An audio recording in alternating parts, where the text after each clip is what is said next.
ജയിലിലടയ്ക്കുന്ന ജനപ്രതിനിധികളെ സ്ഥാനങ്ങളിൽ നിന്ന് നീക്കം ചെയ്യാനുള്ള ബില്ലിനെ പ്രതിപക്ഷം എതിർക്കാൻ കാരണം അട്ടിമറി ഭയം.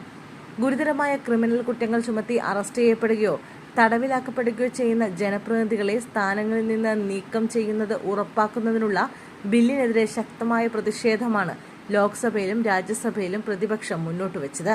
പ്രധാനമന്ത്രി, കേന്ദ്രമന്ത്രിമാർ, സംസ്ഥാനങ്ങളിലെയും കേന്ദ്രഭരണ പ്രദേശങ്ങളിലെയും മുഖ്യമന്ത്രിമാർ, മന്ത്രിമാർ എന്നിവർ തുടർച്ചയായി 30 ദിവസമെങ്കിലും തടവിൽ കഴിഞ്ഞാൽ സ്ഥാനം നഷ്ടമാകുമെന്നതാണ് ബില്ലിലെ വ്യവസ്ഥ. സുപ്രധാനമായ ഒരു ബില്ലാണ് കേന്ദ്ര സർക്കാർ കൊണ്ടുവന്നത്. തുടർച്ചയായി 30 ദിവസം അറസ്റ്റ് ചെയ്ത് കസ്റ്റഡിയിൽ വെച്ചിരിക്കുന്ന മന്ത്രിമാർ 31-ാം ദിവസം രാജിവെക്കുകയോ സ്വയമേ നീക്കം ചെയ്യപ്പെടുകയോ വേണമെന്നാണ് നിർദ്ദിഷ്ട നിയമം പറയുന്നത്. 5 അതിലധികമോ വർഷം ശിക്ഷ ലഭിക്കുന്ന കേസുകളിൽ പ്രതിയാവുന്ന മന്ത്രിമാർക്കും ഇത് ബാധകമാകുമെന്നാണ് റിപ്പോർട്ട്. മന്ത്രിമാർക്കെതിരെ ഉണ്ടാകുന്ന അഴിമതി ആരോപണങ്ങൾ കുറയ്ക്കുന്ന ലക്ഷ്യത്തോടെയാണ് ഈ ബില്ലെന്നാണ് കേന്ദ്ര സർക്കാർ വിശദീകരണം. 30 ദിവസം തുടർച്ചയായി കസ്റ്റഡിയിൽ കഴിയേണ്ടി വരുന്ന മന്ത്രിമാരെ പുറത്താക്കാൻ മുഖ്യമന്ത്രിമാർ ഗവർണർക്ക് ശുപാർശ ചെയ്യണം.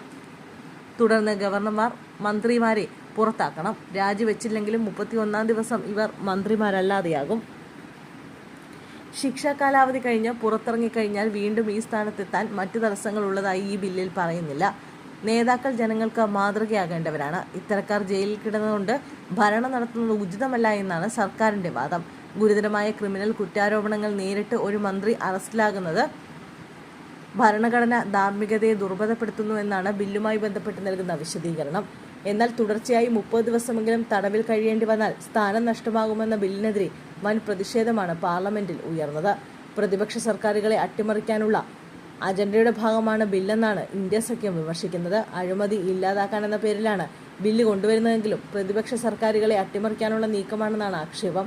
മുഖ്യമന്ത്രിമാരെയും മന്ത്രിമാരെയും ഉന്നമിട്ടുള്ള ബില്ലിലൂടെ തെരഞ്ഞെടുക്കപ്പെട്ട സർക്കാരുകളെ നീക്കാനുള്ള നിയന്ത്രണവും കേന്ദ്രത്തിലേക്ക് എത്തുകയാണ്. പാർലമെന്റിലും രാജ്യസഭയിലും പ്രതിപക്ഷം ബില്ലിനെതിരെ ശബ്ദമുയർത്തി. ബില്ല് രാജ്യസഭയിലും പ്രതിപക്ഷം കീറിയെറിഞ്ഞു. ബില്ല് സംയുക്ത പാർലമെന്ററി സമിതിക്ക് വിടാനുള്ള പ്രമേയം വലിയ ബഹളത്തോടെ രാജ്യസഭയും അംഗീകരിച്ചു.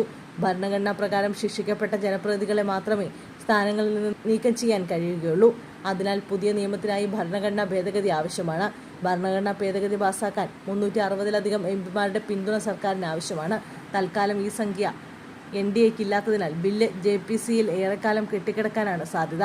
എന്നാൽ ഇത്തവണയും ശശി തരൂർ ഭരണപക്ഷത്തിന് അനുകൂലമായ നിലപാടാണ് സ്വീകരിച്ചത്. തനിക്ക് ഈ ബില്ലിൽ തെറ്റൊന്നും കാണാൻ കഴിയുന്നില്ല എന്നായിരുന്നു തരൂരിന്റെ പ്രതികരണം. JPCയിൽ ചർച്ച നടക്കട്ടെയെന്നും തരൂർ അഭിപ്രായപ്പെട്ടിരുന്നു.